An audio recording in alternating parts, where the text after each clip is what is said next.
Olá, está começando mais um WTN Saúde, eu sou Luiz de Oliveira. O tema hoje é o tratamento cirúrgico da doença coronariana. Nós convidamos o Dr. Jefferson Magalhães, que é cirurgião cardiovascular. Dr. Jefferson, tudo bem? Prazer ter você aqui. Vamos começar definindo o que é a doença coronariana.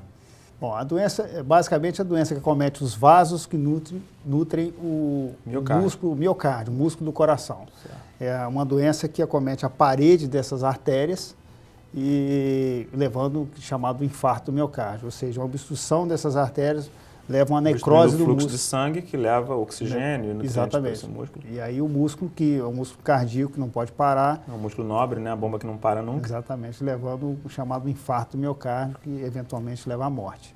Como é que se faz o diagnóstico de doença coronariana?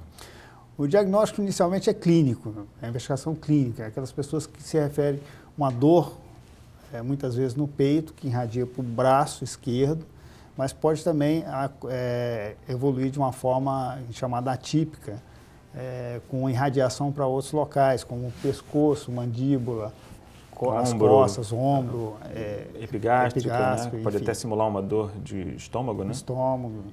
Tendo uma vez você suspeitando da doença coronariana, tendo o diagnóstico clínico, você faz o diagnóstico de imagem, né? Exatamente.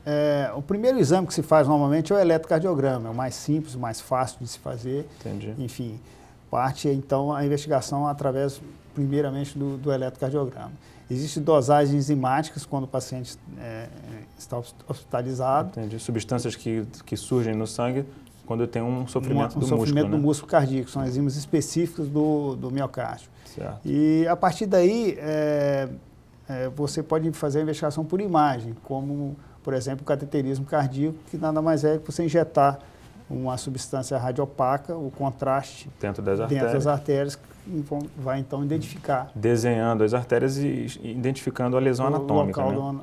do exame. Mas existem, hoje, maneiras mais evoluídas de se fazer esse diagnóstico? Atualmente, existe um outro exame, que é a tomografia multicanais, multislice. Certo. Essa tomografia, com a evolução do software, que faz a leitura dessas imagens, você pode reconstruir tridimensionalmente Certo. essas imagens e fazer todo o desenho anatômico das artérias. É um exame E também bastante... tem a cintilografia, né, do miocárdio. Existe também a cintilografia, que é um exame bastante utilizado, que também pode diagnosticar a isquemia. Agora a ressonância também está sendo usada para diagnosticar também a doença da coronária, né? A ressonância magnética também é um exame bastante utilizado hoje, principalmente para se avaliar a viabilidade miocárdica, ou seja, se aquele pedaço de músculo Entendi. que não tem uma circulação adequada ou que houve um infarto, se é um músculo ainda viável, ou seja, Entendi. se a célula ainda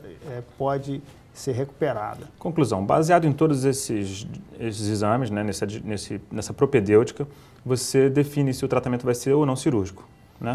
Quando você identifica uma doença cirurgicamente tratável? Hoje em dia, o avanço do tratamento chamado percutâneo é muito grande, ou seja, as cirurgias cardíacas convencionais, ponte safena, mamária, ela ficou mais restrita a situações mais críticas, mais graves. Doenças mais complexas. Doenças né? mais complexas ou doenças associadas a lesões valvares, enfim. Certo. Ou quando a anatomia do próprio paciente não permite uma abordagem percutânea. Que é pelo cateterismo, Pelo na verdade. cateterismo, através da angioplastia. Me conta uma coisa, qual é a indicação precisa, né, então, de você abrir o peito do indivíduo para fazer uma ponte safena ou um outro enxerto qualquer? Com mais de 3 lesões, não tem alguma regra prática ou é só a complexidade da doença, não importa quantas lesões são? Mais ou menos, a lesão, quando o paciente é multiarterial, ou seja, tem várias lesões em vários locais, ou quando a anatomia dele é mais complexa, esse indivíduo então deve ser operado. Certo. Ou quando ele tem algum tipo de impossibilidade de usar, de fazer o tratamento percutâneo, usar algum tipo de medicamento que possa, que tenha que ter sido usado no tratamento com a angioplastia. Durante a cirurgia, você se utiliza de enxertos, né, de vasos para substituir o vaso doente. Quais são os principais enxertos? Como é que funciona isso?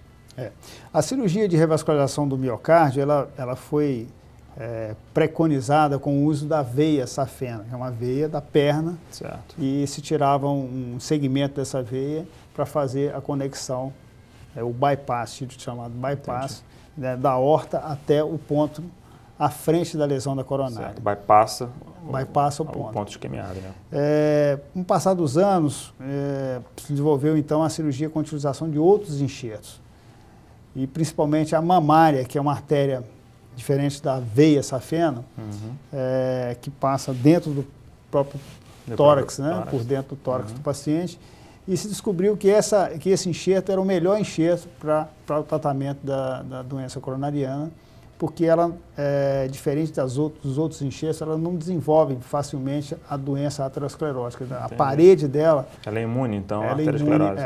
Muito raramente você encontra uma mamária com doença aterosclerótica. Quer dizer, além da mamária e da safena, você também pode utilizar da radial, né? Da artéria radial aqui do braço. Tem outros enxertos, é mais comum, como a safena, a radial, a artéria que irriga o estômago, a gastroclipóica, e os enxertos sintéticos que eventualmente você possa utilizar. Quer dizer, mas durante um procedimento cirúrgico, eventualmente você precisa de mais de um enxerto, né? Quais são em ordem, você se utiliza da mamária, então a prioridade é você usar a mamária. Em segundo lugar, talvez arterial, radial e depois a safena? O indivíduo mais jovem, que não é muito obeso, que tem um tórax não muito grande, você pode utilizar inclusive as duas mamárias. Entendi. Então você faz uma revascularização mais arterial e com isso se prolonga a patência desses enxertos. A utilização, na maioria das vezes, a prioridade é artéria mamária, veia safena, radial. Entendi. Saindo desse cronograma, você então começa a utilizar de outros enxertos adicionais, como a própria artéria do estômago. Se dizia que a cirurgia do coração, ou seja, a ponte de safena, durava cerca de 10 anos. Ainda é assim? Sim, a artéria, a veia safena, diferente da mamária, num estudo feito pela Cleveland Clinic, uns anos atrás, mostrou que em 10 anos, 80% das veias safenas utilizadas para a cirurgia tinham algum grau de acometimento ou estavam totalmente doentes, ou seja, obstruídos. Em 10 anos, aqueles pacientes que tinham colocado veia safena já não teriam as pontes já pérvias mais. Entendi. E ao contrário da mamária, que é muito mais frequente, ou seja, mais de 90% das artérias mamárias utilizadas em 10 anos estavam patentes. Tem uma longevidade muito maior.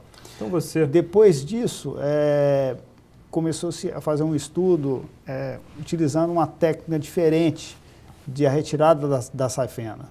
E descobriu que daquela forma, que a gente chama de no touch, ela dura quase a mesma coisa que a mamária. A longevidade superior, então. Exatamente. Mas então qual é a diferença quando você tira o segmento com... O segmento da veia com mais tecido. Mais margem.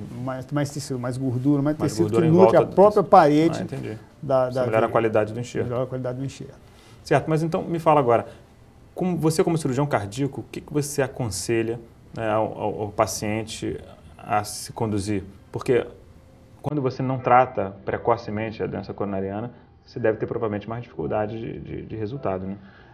Ainda existe um mito de que o paciente safenado, ele é um paciente que vai ficar, de alguma forma, inutilizado de fazer algum tipo de atividade que faria antes.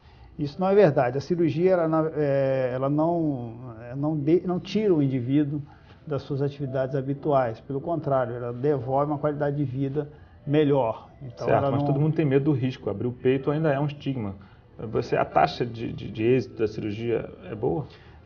Atualmente, a taxa de sucesso nesse tipo de procedimento, se não tem nenhum tipo de comorbidade que aumente esse risco. Comorbidade, diabetes, pressão alta. Um diabetes controlado, com um paciente que tem lesões, outras doenças sistêmicas, um doente muito idoso, com uma disfunção, principalmente uma disfunção ventricular, ou a própria qualidade das artérias do coração, A mortalidade ela não ultrapassa 1,5%, ou seja, 99% tem um resultado favorável. Então é aconselhável você enfrentar o problema e resolver de uma vez por todas. Até porque o risco de infarto, quando o paciente não é tratado, é muito maior do que isso, talvez 20 a 30 vezes maior.